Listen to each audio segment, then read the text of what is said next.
in New York. 30. That is Sean right there. That man, I love being able to. He's got the best voice in my ear. 20 seconds. Yeah, that's Sean right there, that huge buff guy right in the middle of the control room. 10 seconds.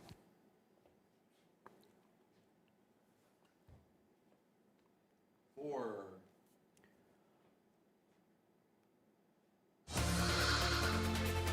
Hey guys, it's Scotty Schwartz, and tonight the clock is ticking on whether the U.S. and Iran can extend their ceasefire before it is set to expire. But can the two sides agree on the sticking points that blew up the last round of talks? Plus, the leader of the free world ignites his feud with the leader of the Catholic Church and appears to do so with more AI-generated Jesus imagery. Then a jury finds that the concert giant Live Nation was operating as a monopoly. So what happens next? And is it going to impact the price of tickets going forward? Plus, we sit down with Fidel Castro's grandson, who is a bar-owning social media influencer on the island now, where his grandpa led the communist revolution, how he sees Cuba's current crisis with the United States.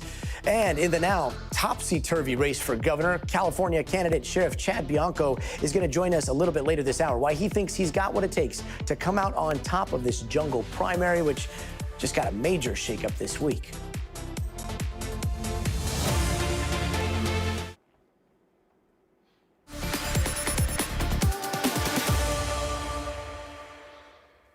And tonight, the president's tactic of trying to inflict a new level of punishment on Iran seems to be working. The United States military says its blockade of Iranian ports in the Strait of Hormuz has been fully implemented, claiming that no ships have made it past U.S. forces. As for anyone who tries to go through, apparently this is what CENTCOM says they'll hear. Turn around and prepare to be boarded. If you do not comply with this blockade, we will use force. The whole of the United States Navy is ready to force compliance. The military says 9 vessels have turned around and headed back to other areas, but Iran has a different story. Media outlets there say 2 Iranian tankers passed through the Strait of Hormuz despite that blockade. To them, they're the ones who have the grip on the strait. Literally, these billboards, they went up in Tehran a little bit earlier, and they show Iran holding what looks like that critical waterway in artistic form here. Now Iran is threatening to block shipping in places like the Persian Gulf, the Sea of Oman, the Red Sea, if the United States continues its blockade. Meanwhile, with that ceasefire set to expire next week, all eyes right now are on when an extension could take place, if we see one at all. With the White House saying today, we feel good about the prospects of a deal, but right now, a new round of negotiations has not yet been set. Our chief foreign correspondent, Richard Engel, has the latest. Gotti, we saw these extraordinary images today of what this partial naval blockade actually looks like.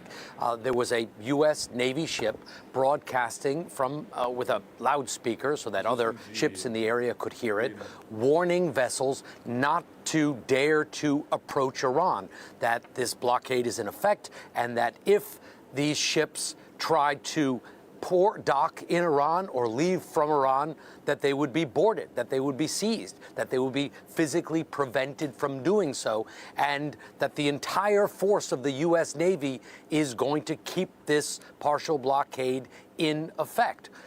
So that's how it works. You have an enormous naval presence just outside the Strait of Hormuz, and they are there effectively acting like traffic cops, telling ships where they can go and where they cannot go. And where they cannot go right now, according to the U.S. Navy, is anywhere near Iran, or they risk military action.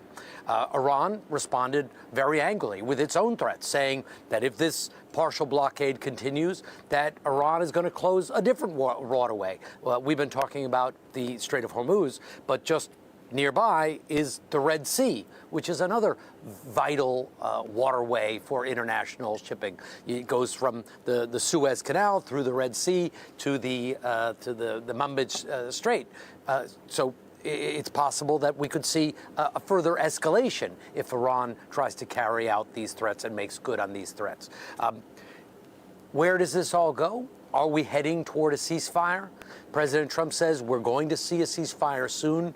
It could happen in the next couple of days. The Pakistani army chief arrived in Tehran today, apparently carrying a message from the United States. The last round of negotiations was held in Pakistan. So preparations for more ceasefire talks do seem to be underway. And President Trump says that if Iran is smart, it will make a deal and will make a deal quickly. But what exactly is a ceasefire? Does the ceasefire mean that the Navy will suddenly leave, or will the Navy ships stay? By the way, keeping that partial blockade is an act of war. If you can imagine what it would be like if warships were parked off the coast of the United States and not allowing international vessels to land in New York or Miami, the Americans would certainly perceive that as an act of war, which is how Iranians perceive what is happening right now. So if there is a new ceasefire or peace deal, do those ships just go away? Or do they stay there to control traffic in the Persian Gulf? That's one question. And then what about Lebanon? Israel, I spoke to an Israeli official today. I was up by the Israel-Lebanon border earlier this afternoon, told me that Israel is going ahead with its campaign and does not see the war in Lebanon in any way connected to a ceasefire. It is a separate war against Hezbollah. And there are thousands of Israeli troops on Lebanese territory right now, going house to house. And this official told me that they are finding Hezbollah weapons in homes, in mosques. They are finding them in hospitals. And that is almost exactly the same rationale that Israel used to extend its war against Hamas in Gaza. Gotti? Richard Engel, thank you so much.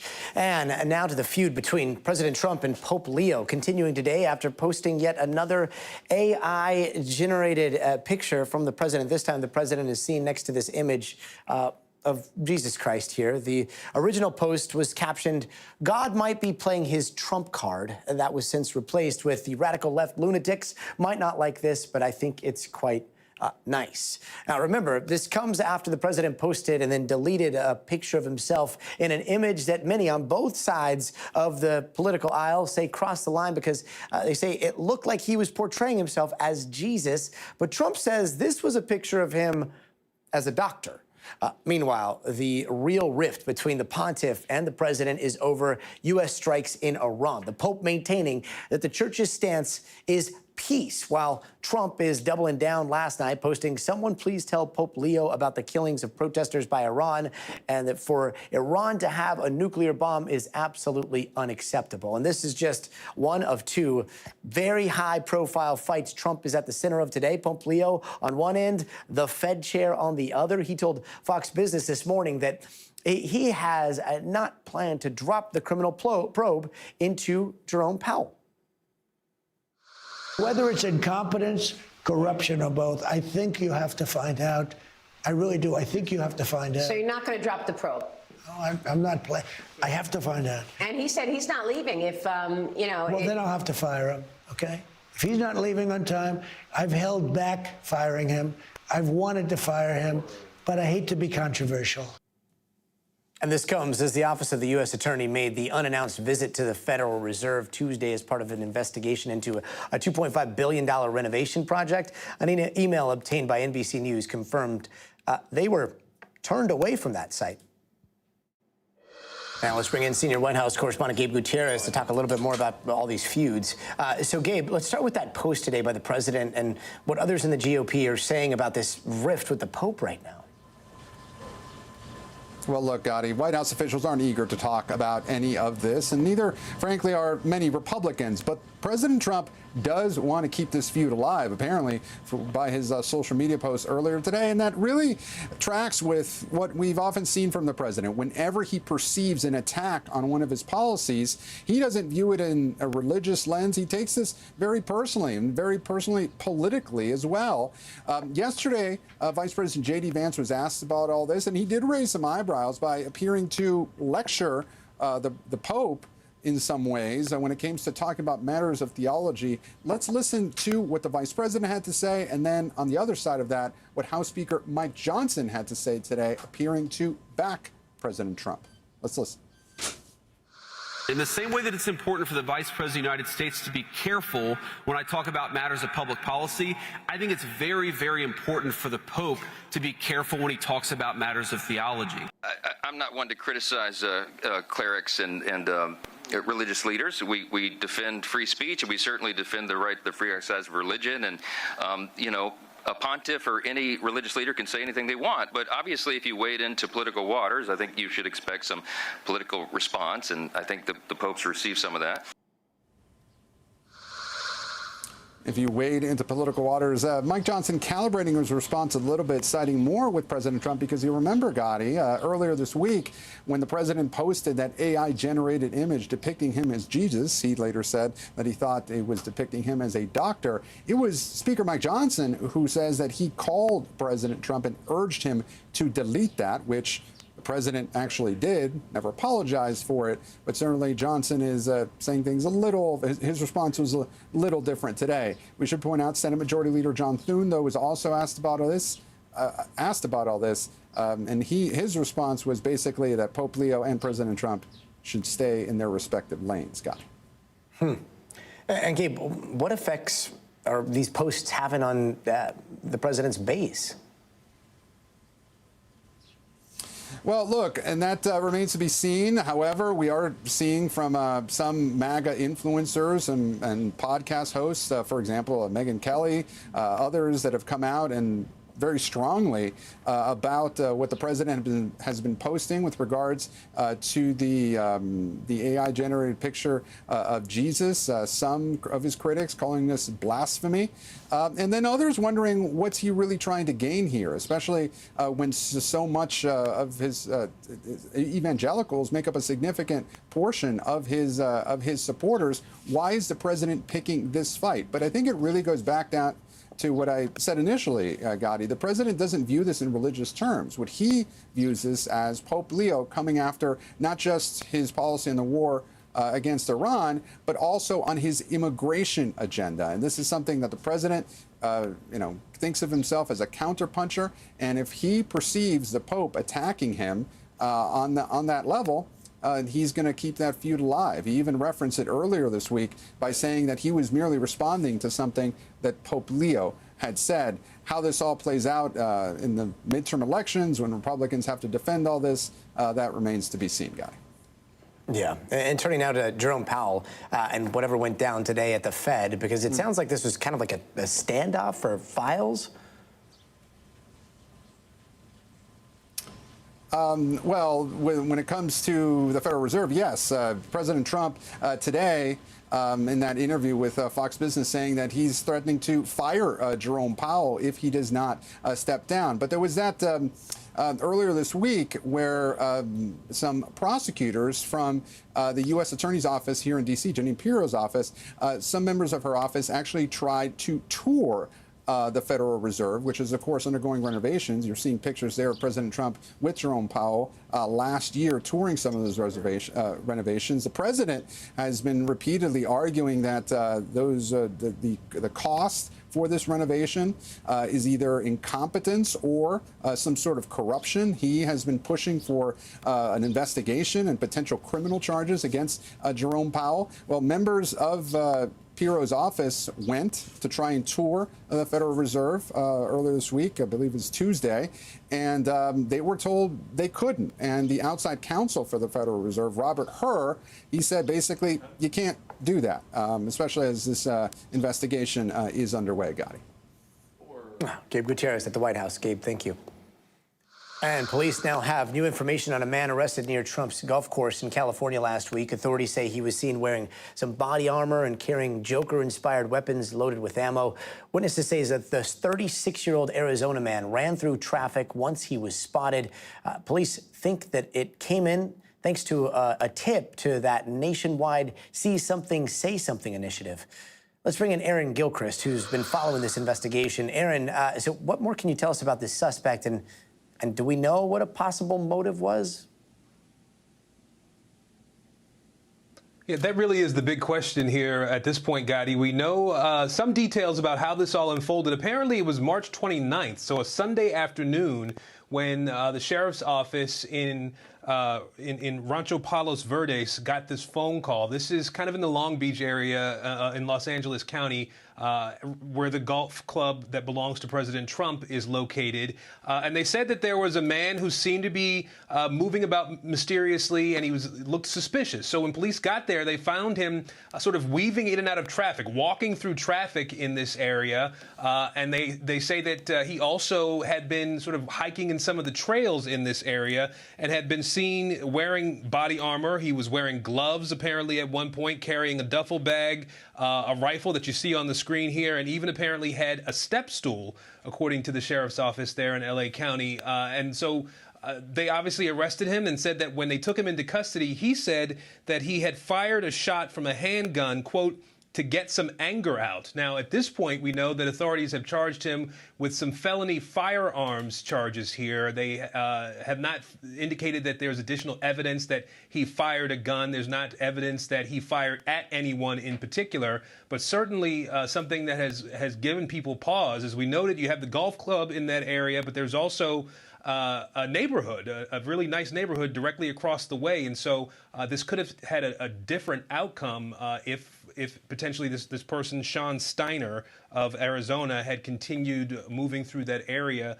and had opened fire on someone. Police say that he was carrying a semi-automatic style rifle when he was taken into custody. There were 2 loaded handguns apparently as well, ammunition, magazines, and he was also carrying that ballistic vest that we mentioned. And so we know that there was supposed to be a preliminary hearing today in Los Angeles County. He had since when he was arrested on the 29th, had posted bond and was able to get out shortly thereafter, Gotti. So we'll be looking to see what additionally happens here. Obviously, a scary situation for folks who live in that area, and you can't ignore the potential political ramifications here because it is near a Trump National Golf Club. Obviously, the president was not there on that day, spends very little time out west, and so the president, no Secret Service protectee was in danger during this time, Gotti. Aaron Gilchrist, thank you. And we've got this verdict in the closely watched Live Nation antitrust trial today. The jury finding that Live Nation illegally monopolized the ticketing market. Now, that lawsuit was first filed by the Justice Department in over 30 states in 2024, alleging that Live Nation and its subsidiary Ticketmaster were engaging in anti-competitive conduct. Now, Live Nation writing in a statement today, quote, "The jury's verdict is not the last word on this matter. Pending motions will determine whether the liability and damages ruling stands." Let's bring in NBC News legal analyst Misty Maris here. Misty, I mean, this seems like a very big deal. What does this verdict mean for your average concert goer?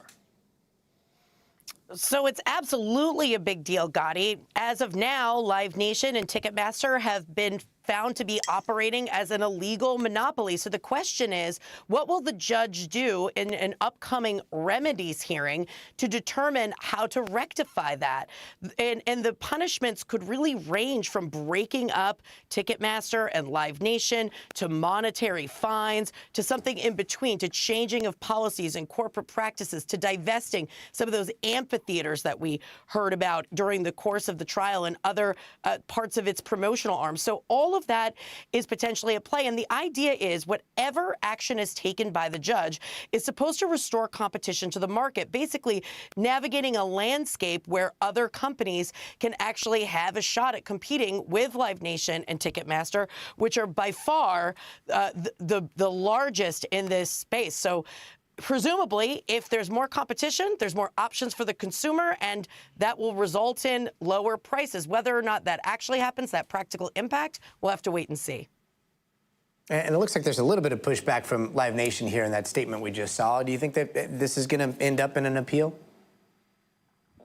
No question it will end up in an appeal, and there's going to be a couple of different phases. So what Live Nation and Ticketmaster made motions at the end of the trial saying that even though all of the evidence was presented to the jury, it was not enough to satisfy the elements of the law on these antitrust claims, as well as the state consumer frauds laws that were raised and antitrust laws that were raised as well. So focusing on those federal claims, the monopoly claims, Live Nation and Ticketmaster are asking the judge to actually overturn that jury verdict. So that's step one.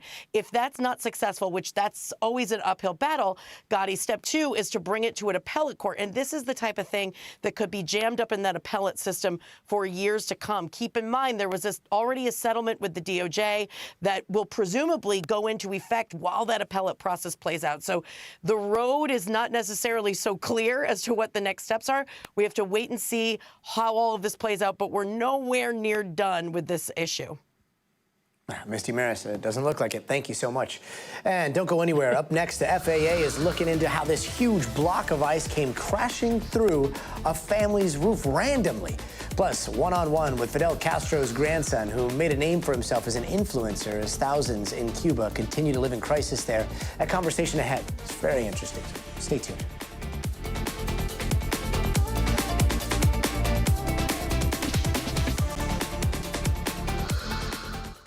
All right. 90 seconds? Cool. Okay. What's up, everybody? The reselling too is a huge issue. Yeah. Yeah, it is. Yes, I did. Hi. Pretty weird. Pretty weird. ICE, same day as the Artemis 2 landing. I think it was, they cross-referenced some real-time flight tracking data, and it looks like that it might have been, I mean, the FAA is investigating this as a possible plane. 1 minute. So pretty wild. Yeah, additional fees. Hello, Jenny. I'm doing pretty good. All right, so we've got headlines coming up in this one, and then what do we have in B now? We don't have Cuba in B, right? Headlines. 45. Okay, and then Cuba in C, and then off to the races for the governor's race. All right. Okay. Cool. 30. All right. Here we go. It's cold in here, man. Wide awake.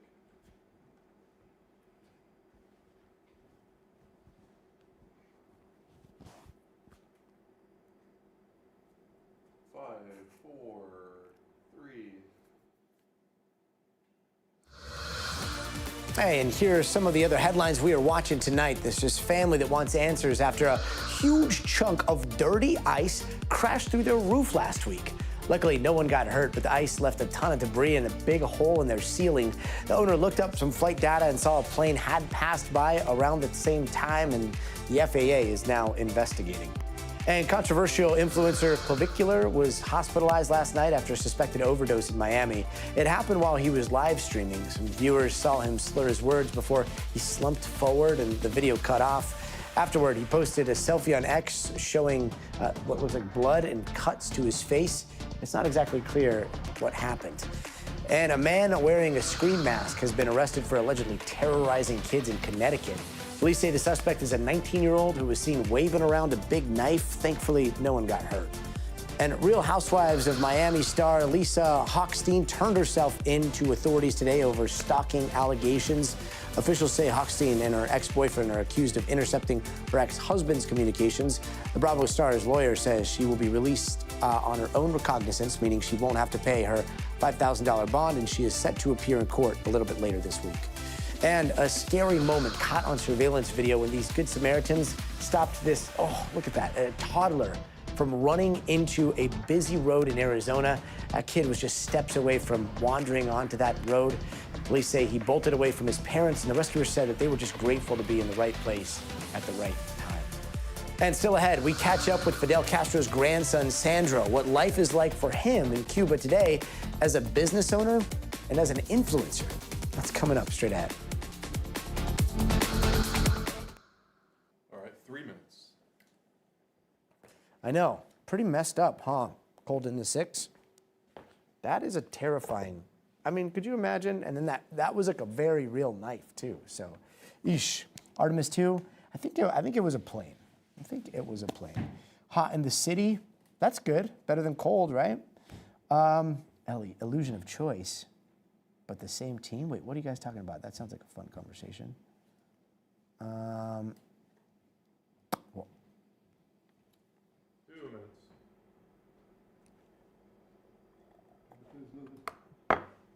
Okay. All right. 30 seconds. Got it. All right. So we might do this interview with Fidel Castro's son, and then we'll talk about what's happening right now in Cuba. But I don't know what the order is. We're still waiting on our guest. Why does NBC not have their own virtual studio like Telemundo? I like this studio. Oh, hey, looks like we got him, right? Coffee, tea, always tea. Probably, does that have caffeine? I think it does. I don't know. I'm not sure. It's a Big Mike special. What's up, chat? What up, chat? It's very good. I think it's green. Doing good, Reed. Yeah, right. That would be a very slurry. 1 minute, Sammy. Okay, cool. 1 minute. All right, here we go. Hi says, yo, Big Mike. All right, let's do this, shall we?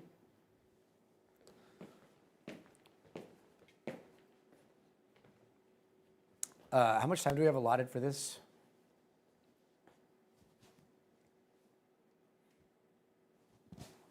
Okay.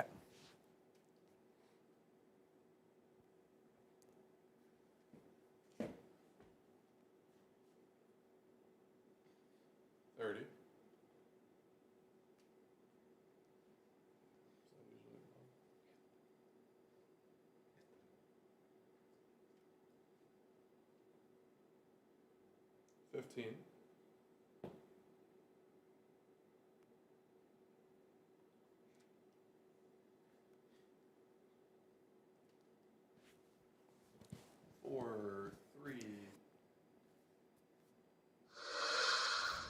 And ever since the war in Iran broke out, we've heard Trump say over and over again that Cuba is next, right? Well, here's what he said about it just this week. Cuba's been a terribly run country for a long time. It's got a bad system. It's been very oppressive, as you know. Cuba's a failing nation, and we're going to do this, and we may stop by Cuba after we're finished with this. But where does that stand right now, with the United States currently putting up this blockade in Iran and still holding a de facto oil blockade against Cuba? Let's break it down with Will Freeman. He is a fellow for Latin American Studies at the Council of Foreign Relations. Will, great to see you. We've talked so much about the effects of the Strait of Hormuz, really tamping down the flow of oil all across the world, but I imagine it is also hitting Cuba especially hard, given that they lost Venezuela as a major trading partner, too. Is that what's going on? Yeah, that's right. I mean, ever since the oil blockade leading up to the capture of Venezuelan President Nicolas Maduro at the beginning of the year, you've had the main source of imported oil to Cuba choked off. Now, you combine that with the fact that any remaining oil they're able to buy or would have been able to buy is now priced much higher. It's put the island in a real crunch. You have only 2 to 5 hours of power a day there. A couple weeks ago, you had a Russian oil shipment allowed through by Trump himself, actually contrary to his own administration's policy. They said they wouldn't. He said it's fine. They have to survive, quote unquote. But they're barely surviving, and hospitals are collapsing, schools aren't able to function, trash isn't getting picked up, even police are having a difficult time going out to patrol. So it's a pretty dire situation. Obviously, the administration's goal here is to bring the regime to the negotiating table or make them negotiate in good faith if those talks are already ongoing. And we're seeing aid come in from places like Colombia, and we should know, I mean, Cuba has been through sanctions, they've been through tariffs for decades. Are they actually close to a possible internal collapse, or is this just more of a very long, protracted siege? That's a good question, and it's one that I ask myself, because this is a regime that's survived 67 years. I mean, they've survived through a lot before. The early 90s special period when the ordinary Cuban lost significant weight because of the food shortages on the island. Even then, the regime didn't break down. There wasn't a mass uprising. And, you know, that could all happen again. I think this could fizzle out into nothing. But many people who watch Cuba closely, many experts, many people who travel there do seem to agree that this crisis is almost unprecedented. There really hasn't been conditions like it before. This kind of collapse of the energy grid, even the basic state services failing. And I think it raises a few possibilities. I mean, one is that you do get that elusive mass uprising. You saw protests a few weeks ago that led to there was a moment when protesters briefly set fire to a Communist Party regional headquarters. That hadn't happened before. So maybe you get that mass uprising, and then the regime is backed into a corner. They have to decide: are they willing to massacre protesters to put it down, or do they? Does this force them to further along in the negotiations? The other possibility is that it just escapes control of anybody's hands, right? You have a sort of a collapse of the state and anarchy in Cuba. And I think that's probably why the Trump administration has allowed in some fuel for now. I don't think that they want to roll the dice on that scenario. Interesting. And it's opened up this very weird reality that we're going to explore in just a second here. Will Freeman, thank you so much. But on that island and really all over the world, you know, the name Castro, it is synonymous with the Cuban Revolution, right? That armed uprising that ushered in socialism and redefined every corner of Cuban life. And yet today, some of Castro's family members are living very different lives than the one led by Fidel Castro. Take a look. Just 90 miles south of Florida, an island in crisis. It's been plagued by regular blackouts, fuel and food shortages, and repeated threats from President Trump. Cuba's next, by the way, but pretend I didn't say that. But the Instagram account of Sandro Castro tells a different story from what you might expect from the grandson of Fidel Castro, whether he's creating comedy skits at a zoo or a bar or with a Trump impersonator. Castro's social media presence is consistently lighthearted, so we asked him why. I work on my social media by making comedy videos, interacting with everyday things here in Cuba, interacting with young people. And I always hate that in such difficult times of crisis that my country is going through, with so many international political problems, a smile is always welcome for human beings. It's a far cry from the revolution of his grandfather, Fidel Castro, who overthrew the government in the late 1950s, establishing the Communist Party as the single source of authoritarian power and fundamentally reshaping the national identity for decades to come. They were different times, different moments in history, different generations. I'm younger, and what he did back then was done. It unfolded over many years. He also said the concept of revolution, he said it must be changed. Everything that falls apart must be changed. As for how Sandro Castro sees the possibility of a capitalist Cuba? Yes, I would support it. And I think I would, and many other people would too. Because in Cuba, there's a large private sector, a private sector that faces many difficulties. As you say, this system of government in Cuba still has a lot of bureaucracy that needs to be eliminated. And there should be more freedom and a market economy. If there has to be a free market, yes. So we can make more, grow faster. Sandro is a bar owner and part of a growing sector of private business owners on the island, but despite his famous name, he says money is tight. I didn't inherit anything. I'm not a millionaire. What I have, I've fought for. I've sacrificed for myself. I live in a very modest one-bedroom apartment. I have only one car, and like I said, all that talk about mansions, my money, that's pure nonsense. As for those threats from Trump, I do believe I'll be having the honor of taking Cuba. Whether I free it, take it, I think I could do anything I want with it. Giving Cuba away isn't right. It has to be seen as a trophy. It has to be seen, I don't know. I felt the way he said it was a bit arrogant. In fact, on several occasions, it tends to be arrogant. Cuba, first of all, should always be respected. I'm worried, more worried than scared. I'm worried for my country. I'm worried for everyone. Because what I want to see happen, or what I would like to see happen, is that everything is, as I've already said, peacefully, you know? We asked him what he thought would happen if one day thousands of those who fled Cuba under Castro, including many who have supported President Trump, returned to Cuba. I think they would be warmly welcomed, because look, I think all of these Cubans over here, all Cubans like us here, should unite. We should embrace these two shores, since we go so long without seeing family and people we grew up with. But right now, Cuba's future still very uncertain. Nobody knows what's going to happen. It's very complex because there's going to be change. There's going to be change, but changes that have to be in line with the political and social issues. Fascinating perspective. And coming up, storms are brewing again for millions across the United States as the Midwest continues to recover from back-to-back hits. A look at the aftermath coming up next. But first, you got to see this. Video of a robot chasing wild boars is going viral. Apparently this is Edward, and wait for it, there he is. Oh, Edward. He's a humanoid robot from Poland who's actually a popular influencer, apparently. But his reach hit nearly 4 million on X this week with video of him chasing wild boars through the streets of Warsaw. That speedy swine managed to get away. Apparently, they actually do have a big pig plague that has been a problem in Warsaw for some time now. Maybe the humanoid hero is the answer. We'll be right back. Clear. Haha.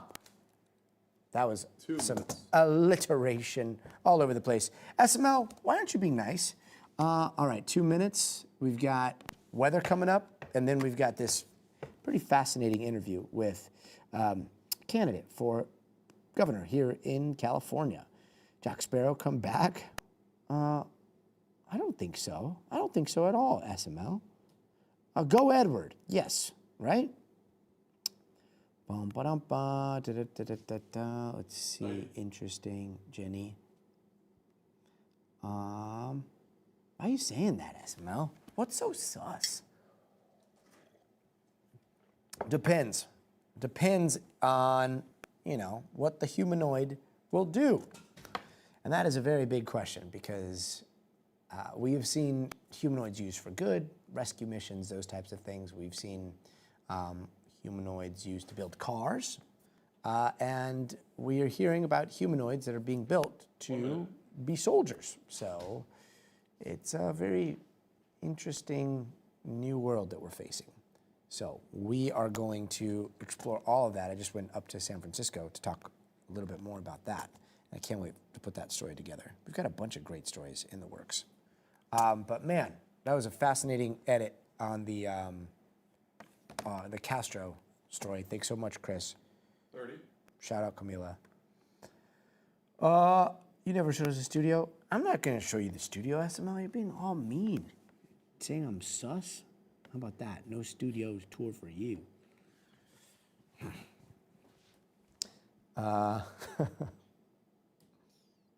Always cold in the 6. I wish we had more. I actually stole that from Steve Patterson because I needed it as a prop. 5, 4, 3. And tonight, nearly 49 million people are under a severe storm threat from Texas all the way to the Northeast. We are talking hail, strong winds, even the possibility of tornadoes. Spring storms have already caused significant damage in the Midwest yesterday. Now, this is Kansas. A tornado destroyed homes and toppled trees. Tens of thousands of people in the region still remain without power, and NBC's Shaquille Brewster has more. Across the Midwest, oh my God, a new round of dangerous tornadoes. This twister tearing through a field in Iowa, the powerful winds whipping dirt into the sky, onlookers stopping to watch Mother Nature's wrath. Rising waters leading to urgent evacuations in Wisconsin. One official warning, if you do not evacuate, we will likely not be able to assist you. Throughout the state, heavy rain washing out roads and stranding these vehicles overnight. This woman rescued from her trapped car. Power flash? Hey, power flash! That was a power flash. In Michigan, powerful storms lighting up the night sky. This road completely destroyed as water rushes through. Strong winds ripping the roof off this ice arena. While in hard-hit Kansas, the cleanup continues after tornadoes ravaged several towns. The National Weather Service says the tornado that did this damage was on the ground for more than 7 miles, wind speeds 125 miles an hour. Now crews working to restore power all along the path. My camper is upside down right over here. That's it right there. Right there, totally destroyed. Josh Hudson and his wife in Hisdale are now sifting through the devastation. Are the tears in your eyes a reflection of what didn't happen to you? Yeah, I mean, there's always what ifs, and I'm just so grateful that I'm even able to stand here. Shaq Brewster, thank you so much for that reporting. And coming up in the future of everything, the future of California. The race for governor is heating up, and we are talking to Sheriff Chad Bianco, one of the 2 Republicans running, and he's coming up next.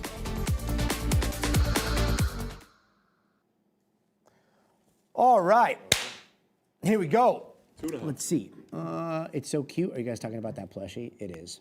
Apologize, Gotti. I'm sorry I did that for fun from the game Among Us. And let's bring in candidate for California governor, Sheriff Chad Bianco. Sheriff, Yes, California's primary. Ontario, Canada. Ontario, Canada. That's right. I always forget that. Always cold in the 6 means Canada. Let's see. Yes, I accept your apology. Do we accept SML's apology? Yeah, we do. We do. We accept it. That is. All right, guys. You're going to see me wade into politics. You know, if you watch this show a lot, you probably know how I feel about politics. And the truth is, I'd rather think about space than politics.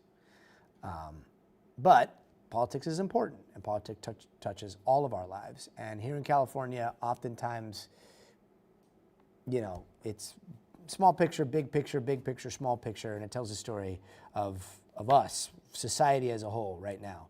And so we are wading into the mayoral race. We are wading into the race for governor.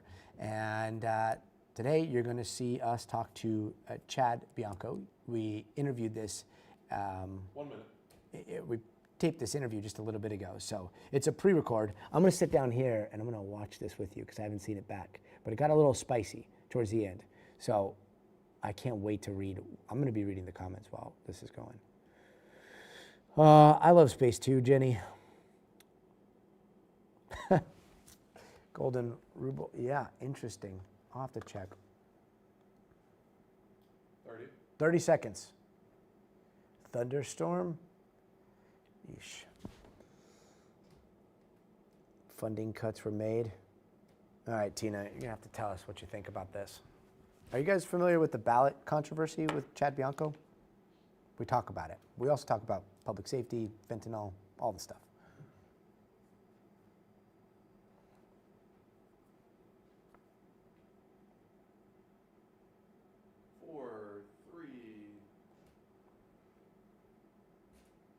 Hey, welcome back. It seems so often what happens in California is this microcosm for the rest of the nation. And recently, we've been talking to a few of the challengers for the Los Angeles race for mayor. Well, tonight we are turning to the race for governor. And with less than a month to go until mail-in voting starts, that race just got thrown a major wrench. Things were already getting wild with a bunch of candidates joining that race. But now, with the sudden departure of Eric Swalwell because of sexual assault allegations, it's kind of turned into anyone's race. There are 7 Democrats, there are 2 Republicans, all vying to replace Gavin Newsom. And one of those 2 Republicans includes Riverside County Sheriff Chad Bianco. He has led his department since 2019 and has a 32-year in law enforcement. And let's bring in candidate for California Governor, Sheriff Chad Bianco. Sheriff, California's primary, it is a jungle primary. And, you know, some people are pointing out that given what we saw this week, only 2 people go on to the general election. And there's a chance that if this was today, if that vote was today, it might be 2 Republicans moving on to the big ticket. How do you see this race now that Eric Swalwell has dropped out? Yeah, probably for the first time since being in this race, I think that that's a possibility of 2 Republicans going. I have not up until this point. I never believed the hype that it was going to be 2 Republicans. And it's still a long shot. It's still a long shot. But when you look at what happened with Swalwell being the top, and it really wasn't close between Swalwell and Steyer. With him being the top and now him being gone, the rest of the Democrat candidates are going to split those votes. Not one candidate is going to get all of Swalwell's votes.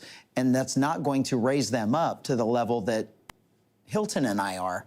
And now you have, I think it's more of a possibility of 2 Republicans going into November. Yeah, I think a lot of people across the state right now are taking a very hard look at the math involved here. But switching gears, I do want to talk about the issues that are facing California right now. We've got housing, cost of living, public safety. Those are huge concerns. Let's start with housing and cost of living. If you were governor, how would you tackle those?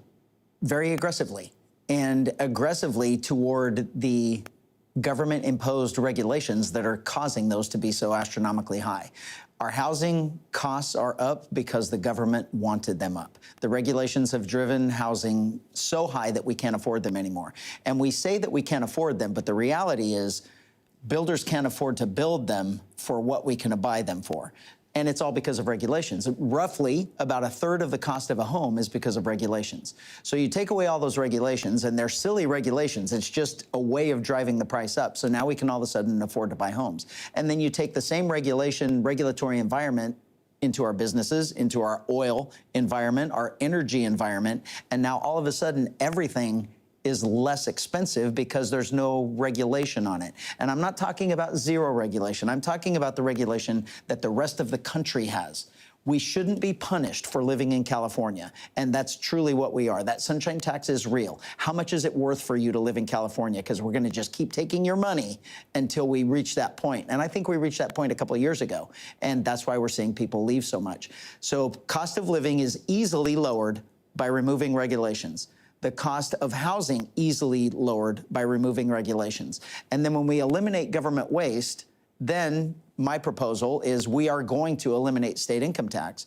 We are going to have far more money in our pockets at the end of the month. We're going to be able to spend far more money, stimulating the economy how it's supposed to. California is going to thrive like no other time in history, since the beginning of California. No California income tax. That is, we got to figure out a whole hour or 2 hours to get into that, because that sounds extremely complex, but something that I think would pique a lot of people's interests. But I do want to talk a little bit about public safety as well. And it's hard to encapsulate public safety into one issue, and yet the first one that comes to my mind is fentanyl. How would you tackle the crisis of fentanyl that California faces? We're actually going to make it illegal. We have been trying for years, since 2020, when it came on the scene, when everyone started dying of fentanyl. We have been begging our state legislature to make it easier for us to prosecute fentanyl dealers, fentanyl suppliers, the transportation, the possession, all of that. But to be and they clear, have refused. It is illegal now. It would just be enforcement of those laws. No, it is not. It is not as illegal as what it should be. It should be a prisonable offense for you to transport, to sell, to provide fentanyl and kill people. And we cannot get any type of help from the legislature to let law enforcement go out and go after these people for basically poisoning Californians. So fentanyl is huge. We have the border shut down, so that is good. We don't have the free flow that's coming into California, but we still have to tackle it. We still have to have massive amounts of organized, concentrated law enforcement efforts attacking fentanyl with every other drug. Between myself and San Diego Sheriff, we've taken 4,000 pounds of methamphetamine off of the street in 2 days. Fentanyl, there's the fentanyl coming in, there's the fentanyl dealing, and then there is oftentimes fentanyl that you see being consumed on the street, something that I've seen here in Los Angeles. On a daily basis. Pretty regularly. How do you tackle that? Prop 47 has to go away. We have to make drug use, drug possession. Drug use has always been a misdemeanor. That's fine. It can be a misdemeanor. But the possession of drugs, the sale of drugs, the transport of drugs, all of those things have to be given their rightful status as a felony. And we have to hold people accountable for dealing drugs, transporting drugs, all of those things. Or we're never going to get through this. We're never going to get past it. Things were much better before Prop 47 when that was the option. When we could say, you're either going to go to prison or you're going to go to rehab. They would normally pick rehab, and that's what we want. We don't want them going to jail, but it's their choice. Take your pick. And more often than not, they used to pick rehab, but that was all taken away with Prop 47.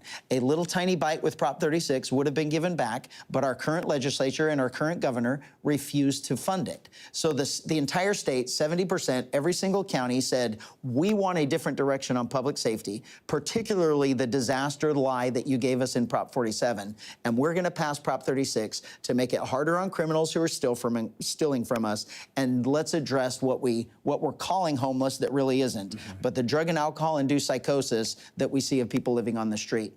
And the governor and the legislature failed to do that for us. You're in law enforcement, so I know that you know the difference between saying, you either go to prison or you go to jail or go to rehab, and then there's something different about physically going hands-on and forcing somebody into either jail or rehab. And a lot of times that seems like where lawsuits come up. That seems like that's never happened. excessive force come up? That's never happened. I mean, that's something completely different than drugs. The bottom line is this. We do not have an adherence to law in this state. And in order for us to have a civilized society, we have to have an adherence to law. Sacramento lawmakers, particularly Governor Newsom's agenda, is enabling criminal behavior. They have a sick and twisted love affair with criminals at the expense of us, law-abiding residents, and at the expense of particularly victims. But the bottom line is this. You do not have any right to resist being arrested. There is no right to resist being arrested.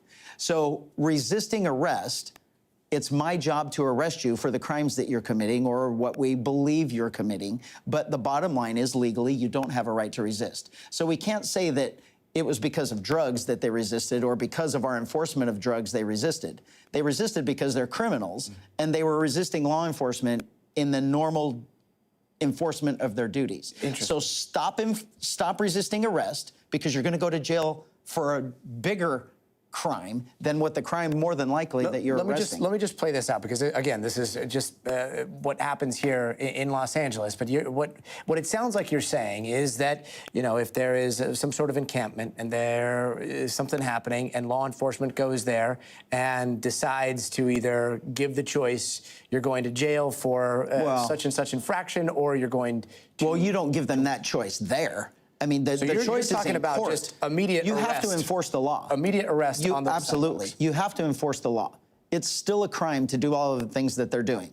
Living on the sidewalk is still a crime. You can't live in the middle of a sidewalk. You can't sell drugs. You can't steal. You can't have stolen property. You can't assault other people. We have to have an adherence to law. We have to start enforcing that. But when they get into jail, if it's for drug crimes, then their option is go to rehab so we can get you cleaned up, get you off drugs, so we can make you a productive member of society again, because we're no longer going to allow you to just be under the influence of drugs, roaming the street, creating havoc in our communities. Are you worried about what that might do in terms of... Look at the result of what ignoring it has done. I know. We have 50 square blocks in downtown Los Angeles of people living and dying on the sidewalk, on cardboard, on plastic, living under tents. I know. How did we get to this point? Sheriff, I understand where you're coming from, and the question that I'm asking is one of practical application here. I've also seen what happens when law enforcement shows up, and oftentimes things turn very violent with don't resist and don't break the law. Officers also being don't resist and don't break the law. Speaking of law, the other thing that I wanted to ask you about is like whatever is happening with this whole ballot situation in Riverside. And if I understand it correctly, your investigators thought that there was enough evidence that there might be some sort of fraud going on that they went and they seized a lot of these ballots. Well, let's be honest about what it is, because I've never been so disgusted with the media over this last 3 weeks, month, with the complete misinformation, disinformation, bad information, sometimes I'll say flat out lies, just for clickbait, so you can get a like, so you can get following an article or watching a video. This is very, very simple. Based on the own records from the Registrar of Voters that were obtained through a Records Request Act, it showed that there were 611,000 ballots that were received by the Registrar of Voters. But when the votes were tallied, there was 658,000. There's 46,000 vote difference. So in our investigation, the investigators asked, how could that happen? And there was no answer. There was no legitimate way or reason that there should be that discrepancy, other than the answer was human error. Well, it's a criminal investigation. It's a potential fraud investigation, election tampering, whatever you want to call it. It's a potential crime. So we took that information to a judge. The judge agreed and said, yes, we need to figure out what happened there. We need to have those ballots so we can count those ballots to match them up with the votes. This isn't about counting yes or no votes. This isn't about overturning an election. It's why is there a 46,000 vote discrepancy in what the registrar said they took in and what the machines spit out. And yet the registrar said that there was no fraud, or if that... Well, they said that 3 weeks later. Right. They said that afterward. But the registrar said that this was a part of a misunderstanding of how those votes are tabulated, and the judge that you're referencing is a judge that you backed. Oh, please. I mean, we're going to go conspiracy theory against law enforcement, but not conspiracy theory, but not conspiracy theory that you have an attorney general who is stopping a lawful investigation. How does this complete political fraud, embarrassment to law enforcement, come in and stop a lawful investigation into potential fraud, and no one cares?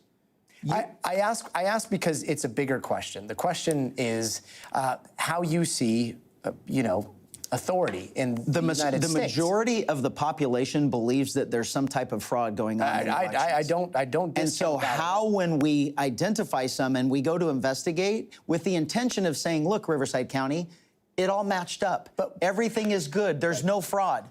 But with all due respect, Sheriff, I mean, there's a bunch of issues here, but just picking one out of the hat here, doesn't that open up a slippery slope where any sheriff anywhere across the country can automatically just say, you know what, I don't like the way this election went, and I want to see those ballots, and I want to count those ballots? I laid out the specific facts. How in the world did you get that from the specific facts that I gave you? Those facts that were in that warrant that you guys filed, those facts came from where? From the Registrar of Voters. No, the initial ones that gave you... They came from the Registrar of Voters. The initial ones that gave you the probable cause or whatever it was that you took to the judge to get that warrant. In your world, law enforcement and the judges are corrupt. No. But your attorney general politician is not. The world that we both live in is a world in which there are checks and balances. And if you're a governor of California, with all due respect, again, I'm trying to gauge how you would... I'm not sure if you are. I'm not sure if you are, because I gave you the facts of this case. Why was your question why was the first response not, well, count the ballots and see if they match? Well, you know what? That should have been my first question. And so I will give you that question. What are those ballots? Was there fraud? Have you guys found fraud? We can't do it because the attorney general stopped it. But you have those ballots in your possession. Of course we do. Of course we do. And we're not going to give them back. The court those belong to the court right now. And we're not giving him back until another court tells us that we should, because we have a fraudulent attorney general who is trying to stop a legal investigation because he does not want those ballots counted. It sounds like you think that there is fraud. I would never have thought that until 40 attorneys at your taxpayer dollars. Your taxpayer dollars are paying 40 attorneys to prevent those ballots from being counted. And if I lived in Riverside, the red flag, and if I lived in Riverside, red flag has to say, holy moly, why don't they want those counted? If you live in Riverside County, you want to know that your elections are secure. My tax dollars would then be going to fight this, and that's one of the issues that I have with everything across the board. It does seem like litigation is where everything ends up. Politics and why did the Attorney General try and stop it? I didn't bring it into court. We had the court's approval to do this. What I'm asking we had the legal system's approval to say, yeah, there's a potential crime here like any other crime. What if it's a murder? So if this is where you're going to go, what if it's, well, you know what? That person said that he was out of the state when that murder happened, so you shouldn't have gone and searched his house. I mean, where do we draw the line at crime? The question is, where do we draw the line at, crime? We draw it at crime. Probable cause. When the judge says there was no probable cause.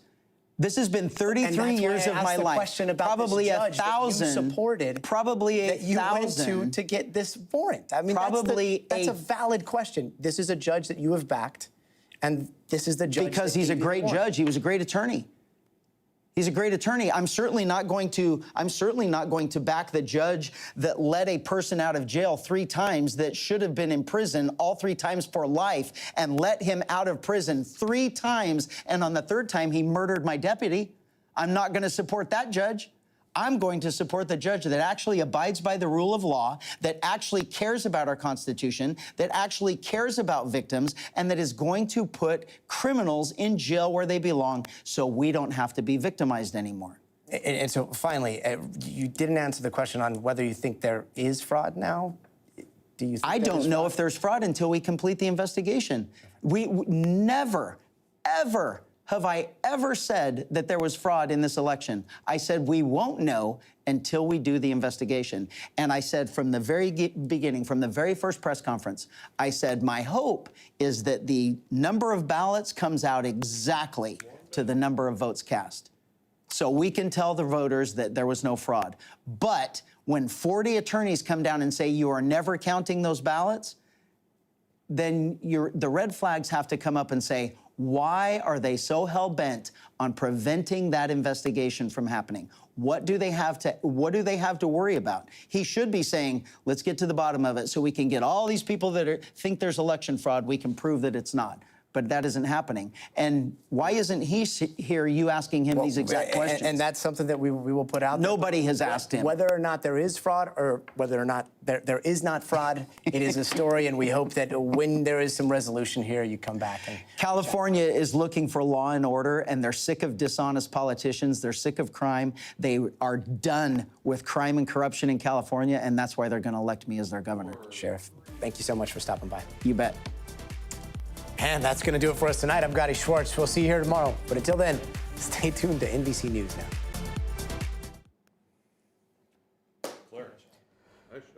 now. Interesting, huh? Thoughts? Let's see. Why hold the ballots? Very good question. Yorkie, it seems like there is a lot of support for Chad Bianco from you. Understandable. Interesting. Yes, got to be patient, got to ask questions. But that's what we got to do, especially for somebody that's going to be governor of California. And so, you know me, I'm thinking about like the big, I really do. I don't really, the minutia, meh, but the big questions of accountability, of how checks and balances work. That's the kind of stuff I think about. Let's see. Thanks, Theodore. All right. Yeah, got to get home now. Asta, come hang out tomorrow. See you guys.